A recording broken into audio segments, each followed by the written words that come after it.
to you to introduce yourself, your history, and start screen sharing. So welcome to Newsletter Fest. Hi, everybody. I'm just going to start letting people. All right. Here we go, people. This is session three of the day, I think. Is that right? Session 3. All right, we've got Jake from Swapstack. Jake, did you notice how I didn't say your last name so that I wouldn't mess it up? That's okay. I think it's Schonberger. Is that the correct enunciation? Schonberger, but yes. Yes. Schon. Okay, see, I'm not good. So we are going to switch host over to Seth so he can do a better job of letting people in while I do our introductions. So we have a few announcements for you guys. This session I'm super excited about because Jake is going to talk us through what you should be considering when you're trying to monetize your newsletter, whether you want to go sponsored, whether you want to go paid, what things you should think about. And it's a topic that I have noticed that we have some different speakers with some different opinions about, which is always healthy, right? Because I feel like we are part of an ongoing dialogue. Sponsored, paid, both. What do I do? What would mean I should do one versus the other? So very exciting topic. Before we delve in, I want to make sure that Seth drops in some links to some different things we have going on during Newsletter Fest for you to participate in. One is the Slack community. It's really cool that we have a lot of the people who are attending the sessions, including some speakers like Jake, active in that community, because that gives you a chance to tap into your co-newsletter creators, interact with them, get opinions on your newsletter. You can introduce yourself. You can drop your latest issue. You can ask questions. You can direct message someone if you feel comfortable with that. But we are making announcements in there throughout the event and would love to let it live on long after so that we can all kind of have a community there. And one reason I felt very strongly about launching this is because this is an online only event. And one thing that I love about going to in-person events is that you get to network and you get to meet people and you make really long lasting relationships in some cases because of the people who were in attendance with you or that you heard speak about something. So I wanted to make that possible beyond like the Zoom chat because that disappears the moment that we're gone, right? We also have 2 contests going on. One is to win a free year of Curated. 3 people are going to win that, and we don't have many entries in the contest yet. So go get making a mock-up of a newsletter and enter it into the contest. You should also use that link to go vote on the people who have entered.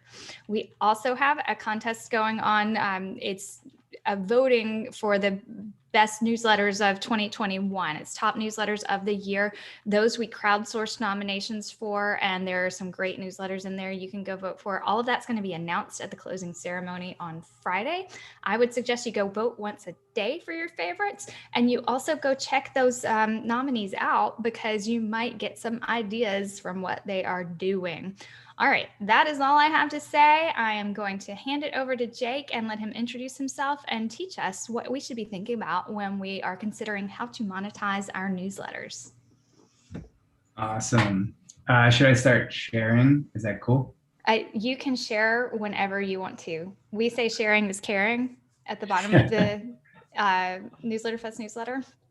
Perfect. Every issue. All right, I just swapped in a new picture because it seemed like this was more jovial or like a fun crowd.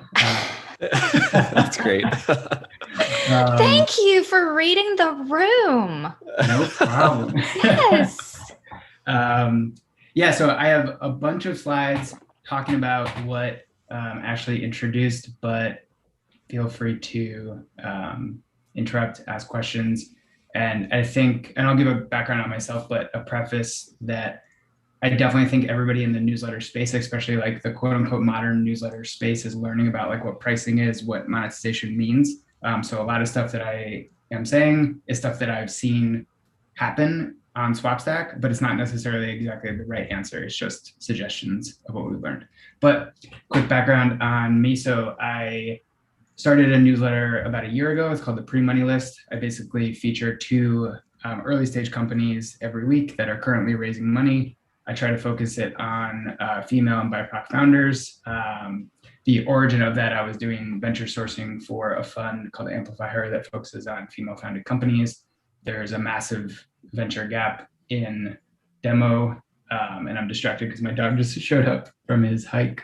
But yeah, so started in the newsletter space because I was writing a newsletter, and then met a co-founder who was also writing a newsletter, and we built Swapstack. So Swapstack is a marketplace and a community that basically connects writers to brands to help them do paid sponsorships. We recognize that brands have a hard time actually going out and finding newsletters, and they also don't necessarily want to do all the legwork of reaching out to multiple newsletters at once. And so we built a marketplace that kind of helps make that process a bit easier. And those are the lenses at which I'm coming at monetization from. So to set up the conversation, we will be trying to answer, should you go paid? Should you sell sponsorships? Should you do both, or should you do nothing? And this presentation is basically just about what are the things within each of those that you should consider when you're trying to make your decision, or you're trying to plan for going paid or plan to start doing sponsorships. So from the beginning, basically just to clarify terminology, when I guess subscriptions is when you go paid. Most people refer to that as turning on a paywall, creating a subscription price to actually access your content. And then sponsorship is basically a writer incorporating a paid sponsor and ad, and in multiple formats in the newsletter. So we're gonna start with subscriptions. And as I said, basically like subscriptions, everyone knows, I think, but when readers pay to access a certain type of content. And I've come up with these checklists. I'm gonna share the deck, but hopefully this helps just create like a little mind map of what we're going to talk through and what you should consider. But first thing is a reflection on what you want your newsletter to be, and we'll talk about what that means in a bit. Choosing the platform, talking about your audience, learning about your audience, and then how to approach actually launching a paid subscription and what you need to consider about growth afterwards. I'll have some pricing in there and then my perspective of what pros and cons are. So the reflection piece. So with pre-money, I went paid for a hot second and then turned it off. And upon doing those reflections, or when I did that, I realized that I hadn't done these certain types of reflections. And I think it's actually just really important to do that before you go paid, because it can help you plan for how you approach your newsletter business. So some of those are, do you want your newsletter to be your full-time business, or do you want this to be a second or third revenue stream? And you can use that answer to kind of back into how much money do you want to make off this newsletter? Once you go paid, it's essentially a business, and you might as well set goals for what you want that business to start driving you from a monetary perspective. And then reflecting on what going paid actually means. So it means you actually will now have customers. And because those customers are paying for, say, a weekly or a daily or a monthly thing, it locks you into that cadence that you have created with your newsletter. So you lose a little bit of creator flexibility. And if that's what your plan is, that's fine. But it's really important to recognize that once you get customers, you're really locked into that cadence. Next thing is just platform. I think most people know all of these platforms, but with sponsorships, there's certain ones that make it really easy off the shelf, like Review, Letterdrop, Substack, to turn on sponsorships, but they are relatively expensive compared to a flexible ConvertKit or MailChimp. If you hook up all of your own stuff, it's a lot cheaper. They take less off the top. And so if you want to spend a little bit of time building a more custom tool, it's worth it in the long run, because transferring all the payment just can be kind of a hassle. Don't have too much perspective on this because I mainly deal with sponsorships, but my only perspective is if you're thinking about Substack, why not use Review, because it's cheaper. Well, I have a little to add right there. Oh, yeah. From our opening ceremony on Monday. CEO JD Graffam of Curated, which is sponsoring. Like, we are the host of this event, but I'm not going to blab on about us too long because you're here for information to help you. But this could be information that helps you, is that Curated will be adding paid at one point. And the pricing philosophy that he is embracing with that is 0% off of your profit. Just pay the software fee. Awesome. That we have. So it'll just be like whatever Stripe charges, but not another. And so just adding that to the conversation, but then backing out and going like, nobody hate me for saying something good about my company. Cool. Yeah, I will. I'll redo the slides and I'll throw you guys in there. So it exists. You do not have to. We are okay. It is not launched yet. This is like a future conversation. Sounds good. Awesome. Next thing is to basically just take a look at your audience, think about at what point is it appropriate or should you start thinking about going paid? So what we've seen, and I don't think this is anything new, but once you have amassed a larger audience, it's a lot easier to go paid and convert a certain percentage of people. Before you do that, you should run a survey and just understand like what percentage of people would consider paying for your newsletter. You can use that as a way to also figure out, are they willing to pay $1 a month, $50 a month, and just kind of hone in on what your pricing structure might be there. And then you can also figure out, you can ask them like very probing questions. Like if they say, no, I don't want to pay, ask them like, what should I do to get you over the hump of actually being willing to pay? And you can use these surveys to kind of back into that original number in your reflections to see, okay, am I at a point where I can turn on paid, get to a point where I'm making enough money, where I'm happy with where my business is. And then there's some research from Substack, I'm sure others have done the same, that about generally 5 to 10% of your active readers will convert to paid at the right price if you launch in an appropriate way. And so you can kind of estimate that, again, back into what your goals are. One piece that I think is extremely important, and I feel like it's talked about a little bit less. I know Unum from Below the Fold is talking later, and she'll talk about this in more detail. But when you go paid, you should really treat it like a product launch, because it is. It's like you coming out into the world as your business, you're releasing your baby and you want people to pay for it. You should build it up like you're releasing a new company or launching a new product. So do everything from launch a Product Hunt launch. There's a lot of newsletters and a lot of newsletter type stuff launching on Product Hunt. Build a social following and post on social. You have thousands of people reading your content already. You can ask them to just post on your behalf. And that will do wonders to get your name out there, and it'll drum up a lot more attention. Finding like 5 to 10 dedicated readers, you can pay them, have them feature you in their newsletter or on their social.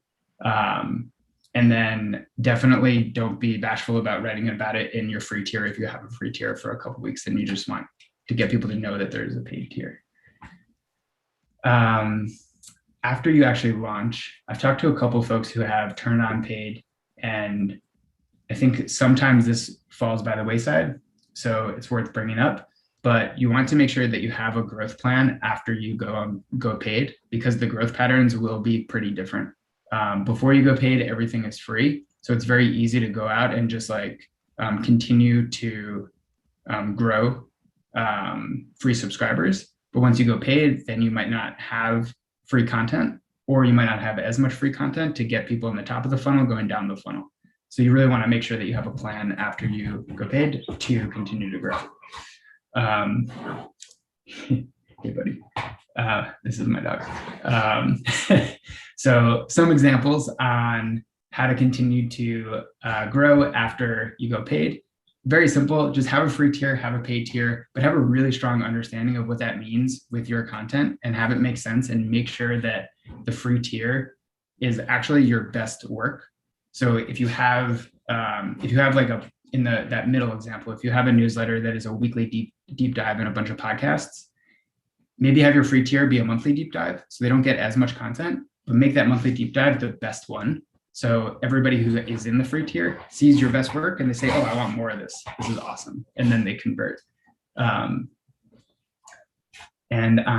Cool. How to price. So I stole this screenshot from Lenny's presentation, and in the presentation, it's linked to it. He goes into more detail. But there's really no turnkey answer on how to price a given newsletter. So what you should do is go find similar newsletters that are paid. Are you guys laughing because you can hear my dog? Or Yes, I think it's cute that he's so excited about your presentation. he What is his name? I will show you. This is Johnny Tsunami. Hello, Hey. Johnny. What's up, buddy? Does he subscribe to like newsletters for dogs? He does, yeah. We have one called on Swapstack called The Weekly Wine. It's about wine and dogs. And that's his favorite. Nice. Hey, we're on camera. Awesome. Cool. Yeah. So very simply, find some other newsletters that are similar to yours, see what they're pricing, and that gives you a gauge of where you can start. And then my favorite approach is using pseudoscience. So you can build a matrix. And on one axis, put the specificity of your topic, so how niche your newsletter is. On the other, a general understanding of what your reader demographic is. So for example, if you have a really specific newsletter that focuses on a small niche, and you know that your newsletter readers are either really wealthy or they have a lot of disposable income, that combinations of those two things means that maybe you can charge more for your paid tier.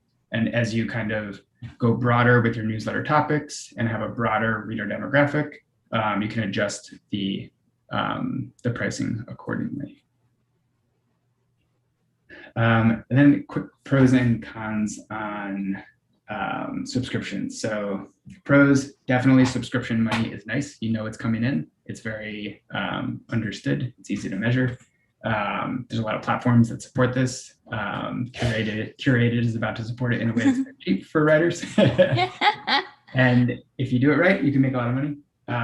The cons are mainly around creator freedom. So once you're, as I said before, once you have customers who are paying you for a subscription, it's definitely not set it and forget it. You have to be on that cadence all the time if you want high NPS scores and if you don't want people to unsubscribe. It does affect your growth in certain ways if you don't pay attention to it, because you now have most of your content is behind a paywall. And again, it just locks you into a plan. It makes it takes some of the freedom around being a creator off the table. So quick review. So reflecting, just making sure you understand what are the impacts of turning on a subscription, choosing your platform wisely, making sure you do your research with your audience. Don't not do a survey. People will answer. They like what you're doing. You've built a product that they care about. So they will answer a survey, and it's worth doing that. And then very important to launch, treat it like a product launch, and think about how to continue to grow after. Cool. So that was it on subscriptions. I can jump into sponsorships unless there's some questions if you want to talk about those first, but glad to do either way. We have a question from Jeremy who says, do you have a sample survey to share along those lines that might be handy as a template for that? Yeah. My co-founder, Jake, ran a survey. I can send it out afterwards. I don't have it in the presentation, but we can actually send out just like the exact questions, and I'll see if he's comfortable sharing the resulting data too. Excellent. That would be cool. Maybe we should just do that through the Slack. So yeah. We can access it. Okay. Cool. Sweet. All right. So jumping into sponsorships. So another checklist. So I'm going to do a quick comparison of sponsorships versus subscriptions. Talking about evaluating your value, which will make sense when we talk about it. When to start actually doing sponsorships. A lot of people ask how many readers do I need to start with this? Talk about pricing, quick on what the ads actually look like, how to find sponsors, and again, pros and cons. But quickly on comparing and contrasting the sponsorships versus subscriptions. So sponsorships allows you to keep your content free, which also allows you to continue with the growth models that you've built up to date. So it doesn't lock you into having two different tiers. So it allows a little bit more of that freedom. It's very easy to run a sponsorship on a newsletter. So it makes it also very easy to have a second or third revenue stream. And you don't necessarily need to commit to doing something long-term. because it enables you to like easily test. You can run an ad tomorrow. If it doesn't work out, you don't have to do it next week. You haven't committed to that. So in general, it just enables creator flexibility. You're making money, you're not locking yourself into a cadence. Cool, and evaluating your value. So I think it's very important to recognize that once you start selling sponsorships, you actually have two different user groups. And there's not a ton that you need to do because of this. It's just very important to recognize because the way you interact with each of those user groups will be different. So the first is your readers. So this user group, you understand their need and you already have like solved the need with your solution. The need that they have is they need valuable content and put whatever content arena that you create content in. And the solution you've created is your newsletter. But when you start selling to sponsors, they have a different need and solution, which is important to think about. Their need is always going to be driving business results, whether that means they just want to become, or they just want to be in front of more eyeballs, or they want to sell more product. Their ultimate need and what they'll measure against is business results. And the solution that they see that you have built for them is an engaged audience that cares about what they're selling or what their business is.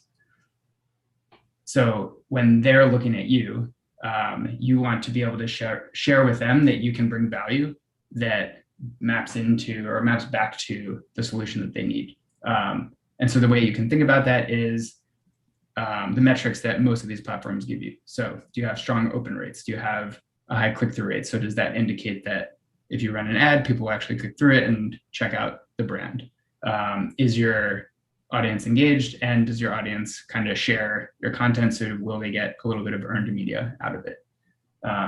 So again, nothing you need to like write down or maybe you should write it, but nothing like super tangible, but just recognizing that sponsors, they do have a different motivator than readers do. And so now you have two user groups to kind of build against.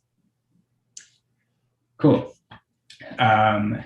Question that we get all of the time with SwapStack, and we made up some numbers here based on our research and our interaction with a lot of writers and brands. But the question is, how many subscribers do I need to actually start selling ads? My real answer is just do it whenever. If you have a couple hundred subscribers and they're really high value subscribers, go out and try to find a brand that will sponsor your ad. On SwapStack, however, we found that brands react best when they see that a writer has 1,000 subscribers or more. That 1,000 marker, it's kind of like a weird marker like turning 30, where it just indicates, hey, you have a bunch of issues under your belt. Oh, that's such a weird phrase. You've done a bunch of newsletters, you have a lot of subscribers, you have a good cadence, and they'll trust that you actually have a good relationship with your audience. And with 1,000 subscribers, you can make about $50 a week, which does get the ball rolling. And just for comparison, a newsletter with about 30,000 subscribers, you can actually make about $3K a week, which is pretty sweet. So quickly jumping into, before we do pricing and some of this other more boring stuff, what do sponsorships look like? So there's tons of different ways that you can integrate an ad or a brand or a mention of a sponsor into your newsletter, but there's three kind of buckets that each of those fall into. So the first is a classified. So you'll see this a lot, where a newsletter just calls out, hey, this newsletter was sponsored by XYZ brand. Maybe there's a line or two in a link. A shout out is a little bit deeper of a dive. So there's 150 words, 200 words, picture, link, something like that. And then an actual deep dive or a takeover. Like Packy McCormick does this a lot. He'll work with a brand, write 1,000 words about that company. And that's all a sponsorship, but it's a real deep dive and it's in the writer's words and it works really well. And you can charge more. And so what those look like, yeah, basically in sponsorship with Morning Brew. It's one of our partners with in SwapStack. Actually, let me jump to this. Yeah.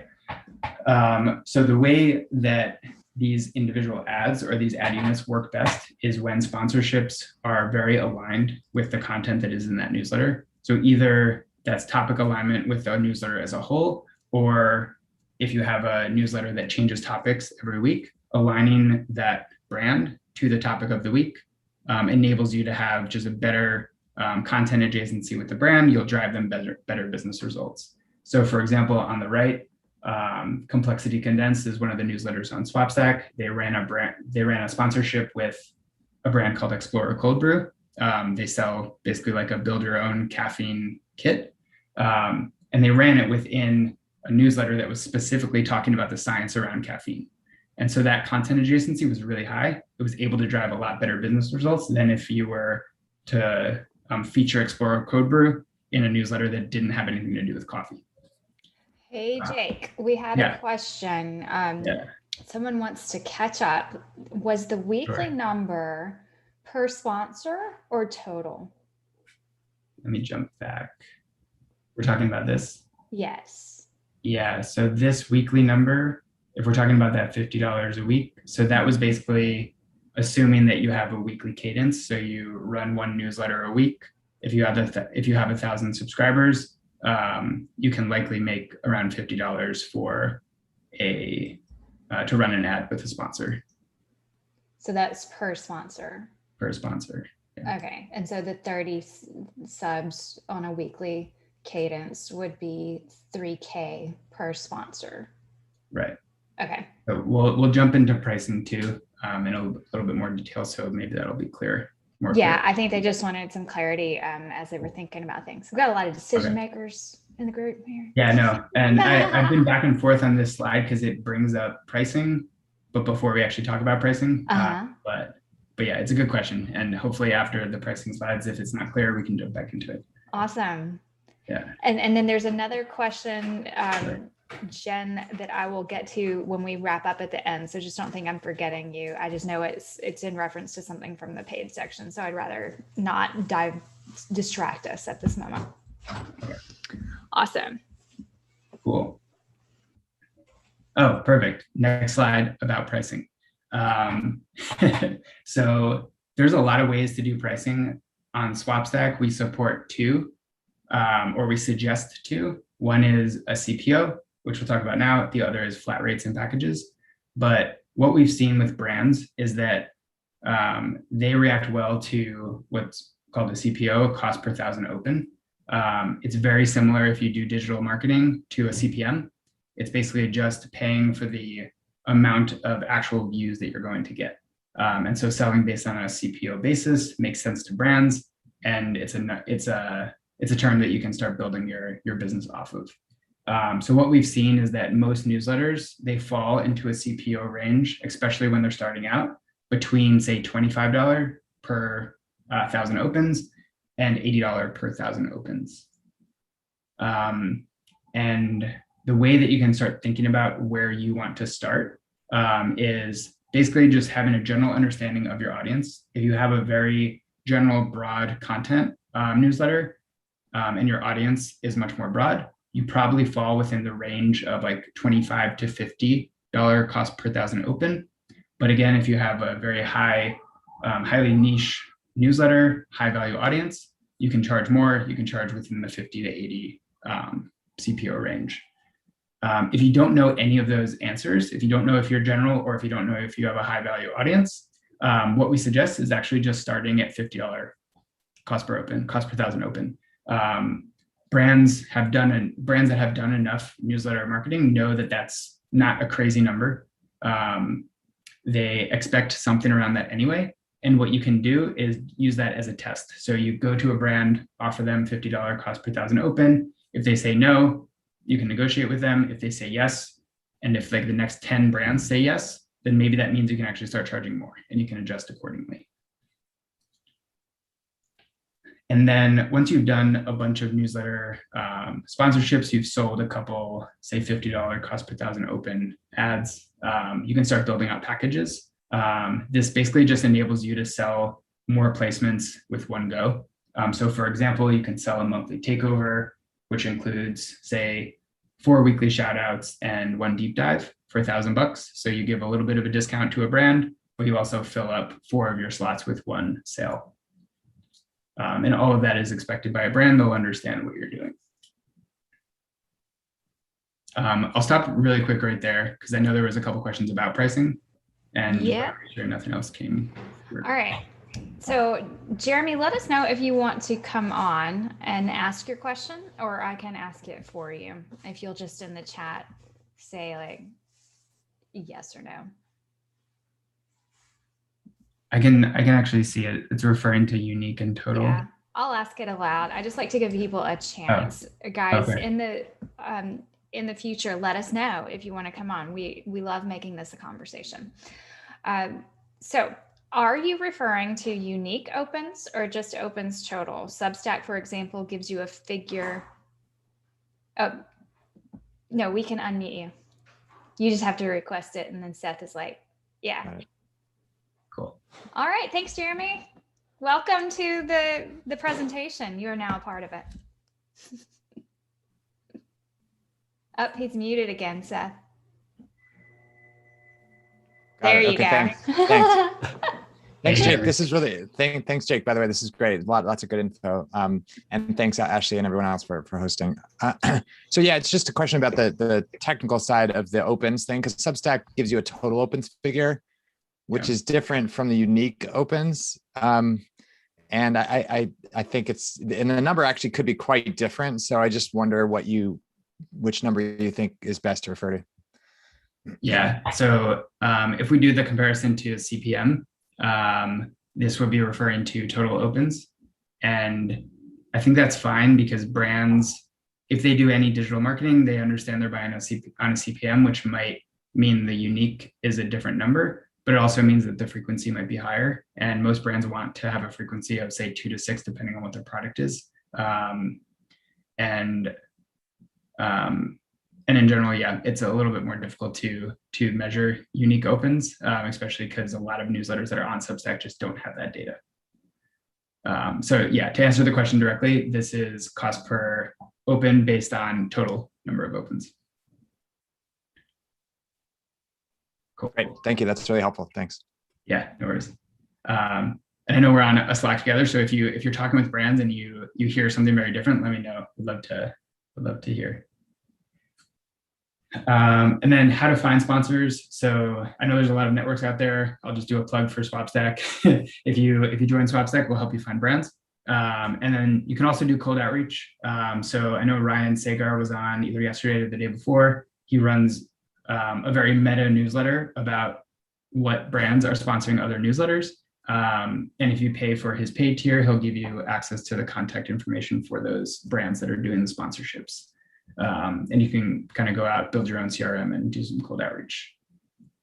And if you do go that route, this is something we'll facilitate in Swapstack as well, but just making sure you share who you are, what your newsletter is, what those stats are, why the partnership makes sense. So really pitching, hey, this is a brand, this is the newsletter, there's a high content adjacency or high demographic adjacency there. That's very important. And then showing examples of what an ad would look like. The more information around each of those bullets that you include, there's a higher probability they'll reply and say, hey, yeah, let's do this.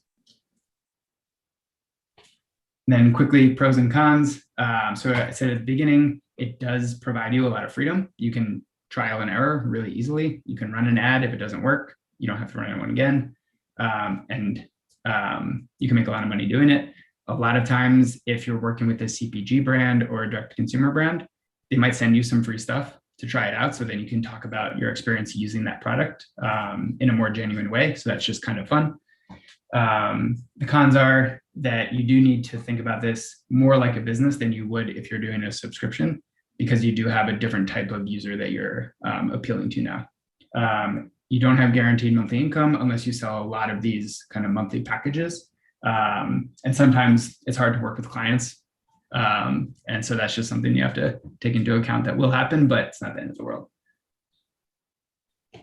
Yeah, so checklist, just choosing your platform wisely, evaluating your value, recognizing that brands are different than readers and they need different things. Recognizing that you can start really early. If you have 1,000 subscribers, go out and try to find somebody to sponsor you. It'll give you a good start.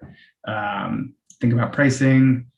You can play with your ad, what your ads look like. So try a couple ads that are really big deep dives. Try a couple that are just a logo and a link. See what happens. And then go out, join a network, do some cold outreach, find some sponsors, and just test it out. One thing, so that's it actually with most of the content on what to consider between the two options. One thing I wanted to bring up was that no matter how you monetize, it's very important to protect your readers. Your readers are the lifeblood of whatever type of newsletter business you're creating. So with anything, if there's too many ads, if there's too many calls for action to pay for your content, you might piss your readers off, and you want to protect them against that. So make sure you toggle this, and don't throw too many ads in there. Don't throw too many mentions of your paid tier. You don't want to lose your users or your readers. They're very hard to get back. And that is it. Glad to answer any more questions that are lingering, or jump back into anything that I jumped over too quick. Awesome. Okay, so maybe let's end the screen share, and then if there is a like URL that you want to provide, let's get that in the chat so people know how to go find you. Sure. We want to make sure they do. And then Jen's question that I kind of missed as you were going was when you were talking about paid and tiers. She asked, like, can you explain why you offer the best stuff free? Sure. Yeah. So that was within the context of that comment was within subscriptions. And that was essentially around ensuring that after you have a paid tier, you have a mechanism at which you can continue to grow the amount of people that are reading your content, both on the paid tier and or both on the free tier and the paid tier.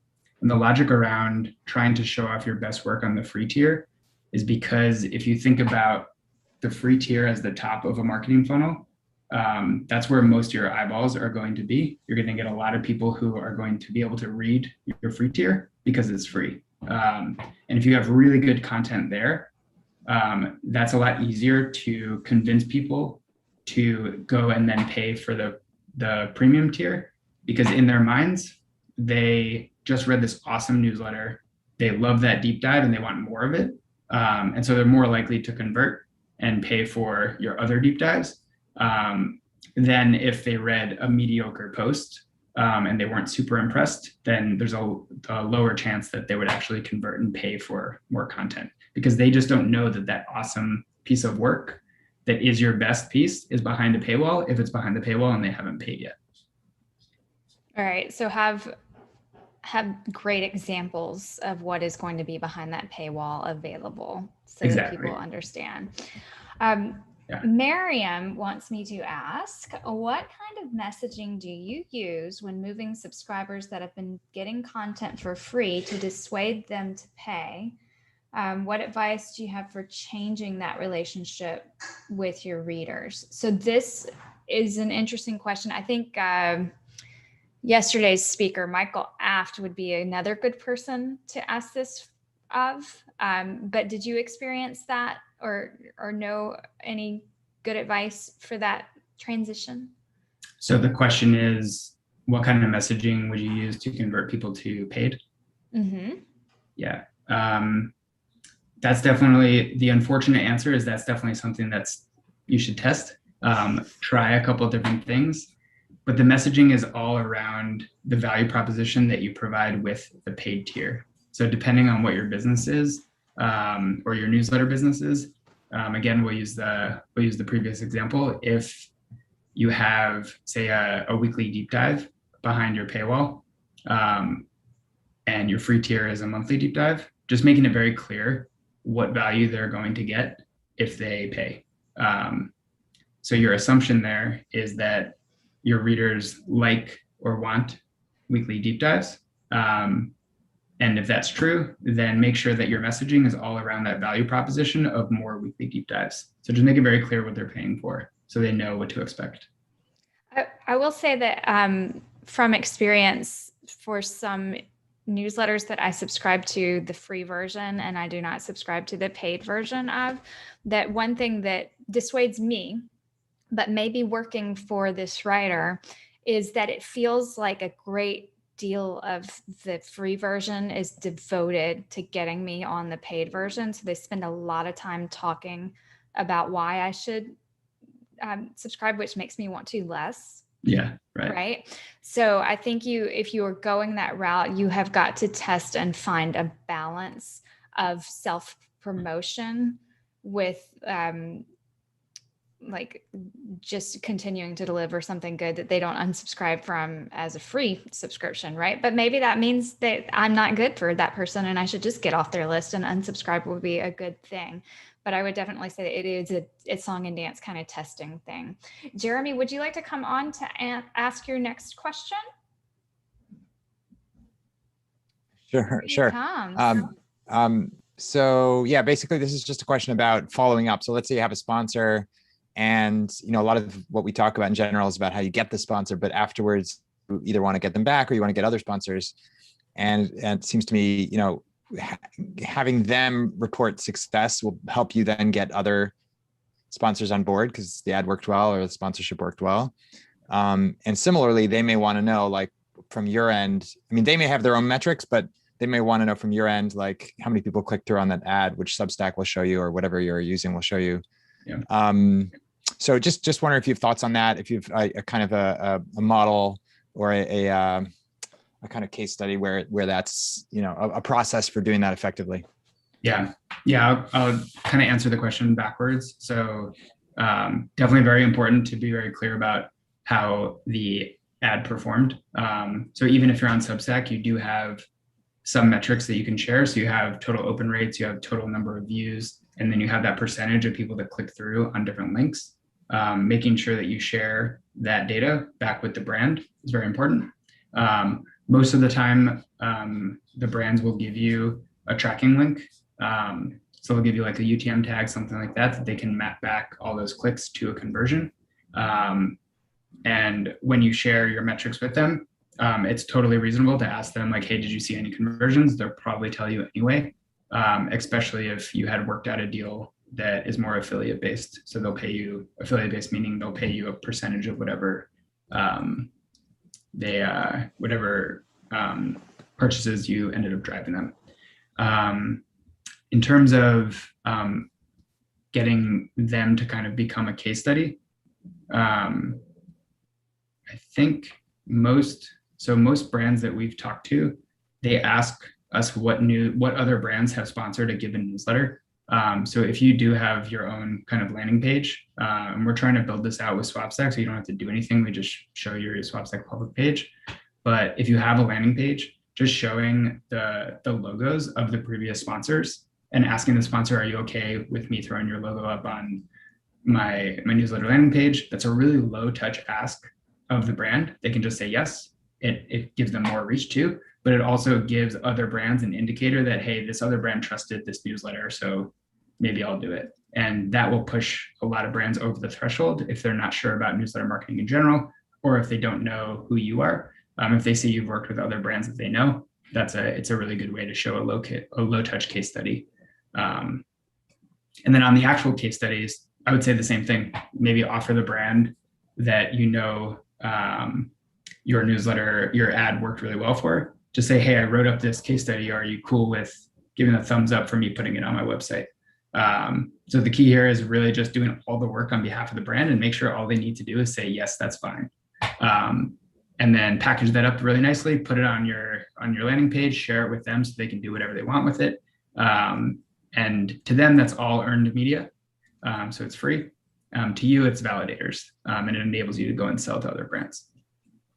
That's great. I have a follow-up, but I don't want to dominate. So if someone else has a question, wants to jump in instead, I don't want to take other people's time. I don't see one in the chat, so I think you're good, Jeremy. One thing I did want to do was when you're talking about that case study or the logo splash, sorry, here we go. Social proof kind of thing is with something like this as a landing page, like he's got the availability to book and then like all the previous sponsors just loaded right in. comes That's across great. very, impressive for someone who is considering, oh, do I want to advertise to people that some of these brands have wanted to advertise to, kind of thing. Yeah, that looks really nice. That's a great example. Thank you. So questions about offering a package. So, a lot of people have podcasts as well as newsletters, or they do some live events and workshops to supplement their newsletter. Have you seen that where people are selling kind of a combo? You'll be mentioned on the podcast as well as the newsletter. And if so, how does the pricing kind of differ for that? Yeah, definitely have seen people do that. Podcasts, plus like if there's a large Twitter following or Instagram following, throw in a mention on there. Pricing, I don't have a great answer, but I think if the root of the package is newsletters, you can probably extend similar newsletter pricing math to those others. So for that example of the $1,000 for weekly shout outs, you can probably do something and just test the waters, say $1,500, you get 4 weekly shout outs, and each time we will mention you on the podcast and we'll throw a tweet about it to our 10,000 followers. I think that's totally doable. It's a good test and learn opportunity too, to see where the value is and how brands perceive it. Thanks. That makes a lot of sense. And with the affiliate thing you mentioned, are people also paying plus giving affiliate percentage, or is it sort of either or? The cleanest way is either or. And I guess the long answer is that we've seen brands that are a little bit younger in their life stage that don't have as much marketing budget. They'll try to negotiate so they don't have to pay a full upfront fee to that newsletter, but they'll supplement it with an affiliate payout. Okay. So it can be both, anywhere in between, unfortunately, which isn't a good answer. But the cleaner route on the newsletter side is one or the other. But a lot of brands that just don't have large budgets will try to do either affiliate or a combination. Great. Thank you. Yeah. No worries. Excellent. Okay, so we did have a second question come in. Do sponsors expect exclusivity? Interesting. I haven't thought about this deeply. And I'm assuming the question is specific to if there's one newsletter, a given newsletter in an inbox, is it the only sponsor? I'm not sure, to be honest. I imagine yes. And as you're trying to build your newsletter business, if you're a publisher, the best route is transparency and honesty anyway. So just being very transparent that, hey, you sell 3 classified ads and 1 deep dive, meaning there's 4 or 3 other brands on there. It's best to let the brand know. I'm not sure if they expect exclusivity or not. And maybe that has to do with the background of the brand. If the background of the brand is deeply rooted in, say, digital marketing, then exclusivity on feed-based systems like Instagram and Facebook, they don't really exist. So they might not be affected as much if they are one of 4 brands in a newsletter. I guess my answer is really, I'm not sure if they expect it, but just be very transparent about where their brand aligns to other brands, if there are other brands. Jeremy makes a good point. He says he imagines it may annoy readers if there are multiple big ads in one newsletter post, though for small classified quick mentions, it might not be an issue. I think that's right. I think it's going to be nuanced and depend on what you establish that your readers are comfortable with too, right? Agree. Like 100% agree with Jeremy. Awesome. Do we have any more questions? Shout them out now before we close out the meeting. I did actually have one more comment that was in reaction to one of the questions around the paid and free tiers. I don't think I got into this in the presentation, but paid and free tier, the paid tier doesn't need to just be content. You can charge for access to a community. So if you have a big newsletter and you have a Slack channel, the paid tier might be inclusive of access to that Slack channel, or inclusive to maybe people can come listen in to when you're interviewing your next person that you're interviewing for the newsletter. You can get really creative about what the free tier actually offers the readers. And so just giving a thought about a free paid tier doesn't mean more content all the time. You can add some other stuff in there. Like a video series, like a private video series, a Zoom weekly meetup, like just a by invitation only chat like this, like what we're having right now. That could be very interesting. Right. Maybe you have a Clubhouse room or something that right, exactly.